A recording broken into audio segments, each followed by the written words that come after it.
Sir Tihar jail నుండి కవిత గారు ఒక లెటర్ రాశారంట కదా, మరి ఎవరికి రాశారు? ఆ లెటర్‌లో ఏముంది సార్ అసలు?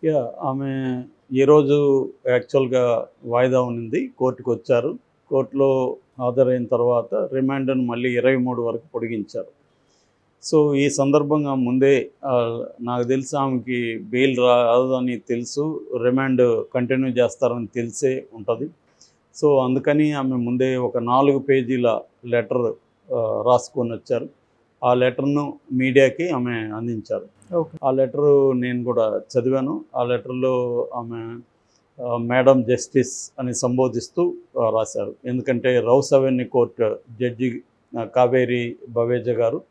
సో, అందువల్ల మేడం జస్టిస్ అని సంబోధిస్తూ తన బాధలంతా కూడా ఆమె చెప్పుకున్నారు. ప్రధానంగా ఆమె ఏం చెప్పారంటే 2.5 సంవత్సరంగా ఈడీ అండ్ సిబిఐ ఈ 2 ఏజెన్సీలు కూడా నన్ను వేధిస్తున్నాయి, హరాస్ చేస్తున్నాయి.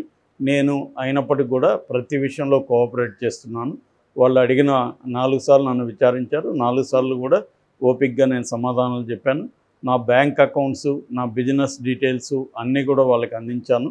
అట్లాగే నా 4 ఫోన్లు కూడా నేను ధ్వంసం చేశానని చెప్తున్న 4 ఫోన్లు కూడా నేను వాళ్ళకి ఇచ్చాను. సో, నేను ప్రతి విషయంలో కోఆపరేట్ చేస్తున్నాను. అయినా కూడా ఈ 2.5 సంవత్సరంగా వాళ్ళు నా మీద నేను ఈ కేసులో ఇన్వాల్వ్ అయినట్టుగా ఎటువంటి చిన్న ఆధారాన్ని కూడా చూపించలేకపోయారు. వాళ్ళు చేసిందంతా కూడా కొంతమంది స్టేట్మెంట్లను తీసుకొని వాటి ఆధారంగానే నన్ను ఈ కేసులో ఇరికించారు తప్ప నా ఈ కేసులో ఎటువంటి నా ఇన్వాల్వ్మెంట్ ఉన్నట్టు ఎటువంటి ఆధారాలు కూడా వాళ్ళు చూపించలేదు. సో, ఒక రకంగా నేను హరాస్మెంట్కి గురవుతున్నాను. నేను ఒక విక్టిమ్ని ఇక్కడ. నేను ఒక మహిళా రాజకీయ నాయకురాలుగా ఇంకా అనేక ఇబ్బందులకి గురవుతున్నాను. మీడియా నన్ను దోషిగా చిత్రీకరిస్తూ మీడియా ట్రయల్స్ చేస్తుంది. నా ఫోన్ నెంబర్ని కొన్ని ఛానళ్ళు ఓపెన్గానే పెట్టేశాయి. అది నా ప్రైవసీకి భంగం కలిగింది. కాబట్టి నాకు న్యాయం చేయండి అనేది ఆమె సారాంశం లెటర్లో బేసిక్గా. అంటే ఆమె చెప్పిన విషయాలు చాలా వరకు ఆమోదయోగ్యంగానే ఉన్నాయి. ఎందుకంటే నిజమే ఆమె చెప్పినట్టుగా ఈడీ కానీ సిబిఐ కానీ ఇప్పటివరకు ఎటువంటి ఆధారాలు ఈమె ఇన్వాల్వ్మెంట్ ఉన్నట్టుగా మెటీరియల్ ఎవిడెన్స్ కానీ డాక్యుమెంటల్ ఎవిడెన్స్ కానీ ఎక్కడ ఉన్నట్లేదు.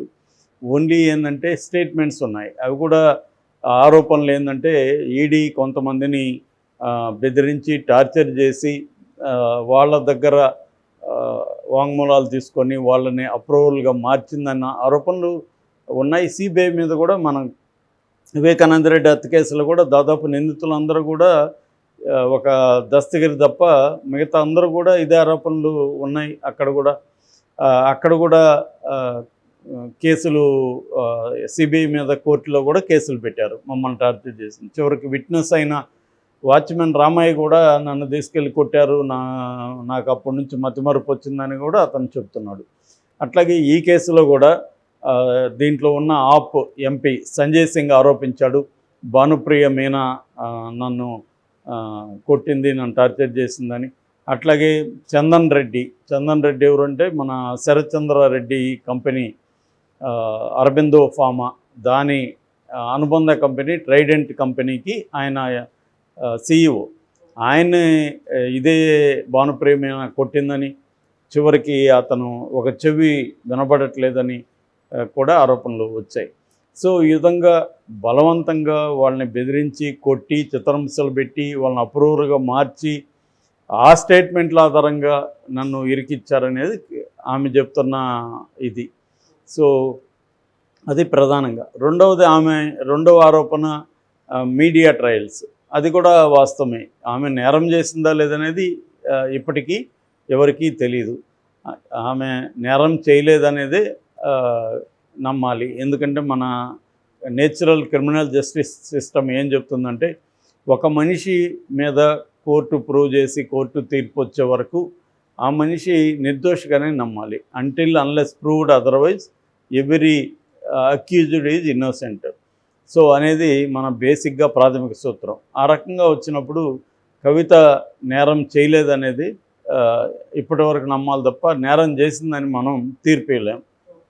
సో కానీ కొన్ని మీడియా సంస్థలు ఆమె నేరం చేసినట్టే మాట్లాడుతున్నారు అనేది ఆమె ఆరోపిస్తుంది. అట్లాగే ఆమె ప్రైవేట్ ఫోన్ నెంబర్ని బయట పెట్టడం కూడా కరెక్ట్ కాదు. సో అది ఆమె ఆరోపించిన దీంట్లో వాస్తవం ఉంది. అయితే ఆమె ఇటువంటి పిఎంఎల్ఏ చట్టాలని గతంలో వ్యతిరేకించుండాలి. వచ్చినప్పుడే 2002లో వచ్చింది అవి చాలామంది ఏమనుకుంటారంటే మందాక రావు అనుకుంటారు. పార్లమెంట్లో ఈ పార్టీలన్నీ ఉన్నారు కదా, వీళ్ళప్పుడు ఇట్లాంటి చట్టాలు ఉండకూడదు, న్యాయంగా ఉండాలి, ఇటువంటి చట్టాలు కరెక్ట్ కాదని ఆమె చెప్పుండాలి. ఆమె అంటే బీఆర్ఎస్ పార్టీ. సో వీళ్ళు ఇక్కడ కూడా అదే ఊపాని ఈమె విక్టిమ్ కార్డు ఇవన్నీ చెప్తుంది. కానీ మరి ఇదే గవర్నమెంటు ఇక్కడ హరగోపాల్ లాంటి వాళ్ళ మీద కూడా ఉపా లాంటి చట్టాన్ని, అది కూడా నల్ల చట్టమే కదా, టెర్రరిస్టుల కోసం పెట్టుకున్న unlawful activities prevention act, so దాన్ని పౌర హక్కుల నాయకుల మీద, చాలామంది విమెన్ యాక్టివిస్టుల మీద అంతా పెట్టినావు. అప్పుడేమన్నా ఖండించిందా ఆమె? సో ఇటువంటి ఒక ద్వంద్వ ప్రమాణాలు కవిత విషయంలో కూడా కనిపిస్తున్నాయి. ఒక స్త్రీగా ఆమె ఈరోజు చెప్తుంది నేను ఒక ఉమెన్ పొలిటీషియన్, అవన్నీ కరెక్టే. ఆమె చెప్పిన విషయాలు దేంతో కూడా మనం విభేదించాల్సిన అవసరం లేదు. కానీ వేరే వాళ్ళ విషయంలో ఈమె ఇట్లాంటిదే చూపించిందా, ఇట్లాంటి ఆవేదన చూపించిందా? గతంలో చాలామంది మీద ఇట్లాగే మీడియా ట్రయల్స్ జరిగాయి. చాలామందిని వీళ్ళు దోషులను మాట్లాడారు. రేవంత్ రెడ్డిని అర్ధరాత్రి ఈడ్చుకెళ్ళారు ఇంట్లో నుంచి. వాళ్ళ కూతురు పెళ్ళికి కూడా ఆయన చూసుకునే పరిస్థితి లేకుండా చివరికి కొన్ని గంటలు మాత్రమే ఉండాల్సి వచ్చింది కోర్టు పర్మిషన్తో.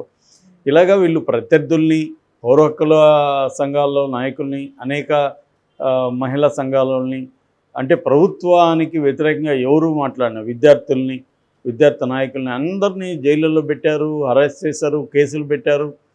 ఇక జర్నలిస్టుల మీద అయితే కాశ్మీర్ తర్వాత అత్యంత ఘోరమైన పరిస్థితి తెలంగాణలోనూ ఉందన్న విషయం కూడా అనేక సంస్థలు ప్రకటించాయి. సో అంత ఘోరమైన పరిస్థితి ఉందని. మన ప్రపంచంలోనే మన దేశం 166వ స్థాయికి పడిపోయింది ఫ్రీడమ్ ఆఫ్ ద ప్రెస్ విషయంలో. సో ఇక్కడేమో ఇంకా ఘోరంగా ఉంది. దేశంలో 2వ అతి ఘోరమైన రాష్ట్రంగా చెప్పారు జర్నలిస్టులను డీల్ చేయడంలో. సో ఇదంతా కూడా మరి కవిత ఖండించలేదు ఎప్పుడు. సో ఈ ప్రశ్నలన్నీ వస్తాయి ఆమెకు. ఆమె ఇవాళ ఈ లెటర్ కూడా ఎందుకు రిలీజ్ చేసిందంటే ఆమె మీద కొంత సానుభూతి వస్తుందని రిలీజ్ చేసింది. కానీ సానుభూతి వచ్చే పరిస్థితి ఎక్కడ కనిపించట్లేదు. ఎందుకంటే దానికి కారణం వీళ్ళు 10 ఏళ్ళు అధికారంలో ఉన్నప్పుడు వీళ్ళ ప్రవర్తించే తీరు, ముఖ్యంగా సెకండ్ టైం వచ్చేసరికి వీళ్ళు బాగా రెచ్చిపోయారని చాలామంది విమర్శిస్తున్నారు. అంటే వీళ్ళు అందరూ కూడా అంతకుముందు కేటీఆర్ లాంటి వాళ్ళకి కూడా కొన్న మంచి పేరు ఉంది. ఆ తర్వాత ఆయన కూడా ఒక అరగంటకు మారిపోయాడు. ఈమె అనేక పంచాయతీలు ఈమె కూడా చేసిందని చెప్తారు. మా సినిమా వాళ్ళు కూడా చాలామంది చెప్తారు పంచాయతీలు చేసి వాళ్ళ దగ్గర డబ్బులు ఇప్పించడం అవన్నీ ఈమె చేసిందని. సో ఇటువంటి విషయాలన్నీ జనాలకు తెలిసినప్పుడు ప్రజలు ఎందుకు సింపతి చూపిస్తారు? సో చాలా కోపంగా కసిగానే ఉన్నారు ప్రజలు. సో ఆమె లెటరు బయటకు వచ్చినా ఎవరు కూడా సింపతి చూపించే పరిస్థితి అయితే కనిపించట్లేదు. కానీ మనం అవన్నీ పక్కన పెట్టి కానీ చూస్తే మాత్రం ఆ లెటర్లో ఆమె ఆవేదన కరెక్టే, దాన్ని అర్థం చేసుకోవాల్సిన అవసరం ఉంది. అది కవితకే కాదు ఎవరికి కూడా అలాంటి ఇది జరగకూడదు. ఒక అమాయకుల్ని లేదా నేరం చేశారు లేదా తెలియని వాళ్ళని వాళ్ళు ప్రూవ్ చేసుకునే దానికి టైం ఇవ్వాలి. వాళ్ళని వాళ్ళ దగ్గర ఏమీ ఆధారాలు లేకుండా, ఇప్పుడు చంద్రబాబు మీద కూడా అదే కదా, చంద్రబాబు మీద ఏ రకమైన ఆధారాలు లేకుండా కేసులు వరుసగా పెడుతున్నారు. సో ఇదేంటంటే పొలిటికల్ వెండెట్టా, ప్రతిపక్షాలను ఇబ్బంది పెట్టడం, ప్రతిపక్షాలుగా ఉండకుండా చేయడం అనేది డెమోక్రసీలో చాలా దారుణమైన విషయం. డెమోక్రసీలో ప్రతిపక్షాలు అనేది చాలా అవసరం. ప్రతిపక్ష వాయిస్ ఉండాలి. డిసెంట్ అనేది చాలా ఇంపార్టెంట్ డెమోక్రసీలో. కానీ ఇక్కడ చూసుకున్నప్పుడు మోడీ గవర్నమెంటు ఈ డిసెంట్ కానీ ప్రతిపక్షాల వాయిస్ని కానీ తొక్కేయడం అనేది బాగా కనిపిస్తుంది. ఈ ఈడీ సిబిఐ పెడుతున్న కేసుల్లో 95% కేసులు ప్రతిపక్షాల మీద ఉన్నాయి. ప్రతిపక్షాల ఈ కేసులో ఉన్న వాళ్ళల్లో దాదాపు ఈ మధ్యకాలంలో 25 మంది బీజేపీలో చేరితే వాళ్ళల్లో చాలామంది మీద క్లోజర్ స్టేట్మెంట్లు ఇచ్చేసింది, పిటిషన్లు వేసింది ఈడీ అండ్ సిబిఐ. కొన్ని కేసుల్ని పెండింగ్లో పెట్టింది. మనకి లేటెస్ట్ ఎగ్జాంపుల్ జగనే ఉన్నాడు. 18 కేసులు ఉన్నా కూడా 10 ఏళ్ళు బెయిల్ మీద తిరగగలుగుతున్నాడంటే మోడీ అండ లేకుండా ఎలా జరుగుతుంది? కాబట్టి క్లియర్గా ఆ రకంగా విక్టిమ్ అని చెప్పచ్చు కవితను.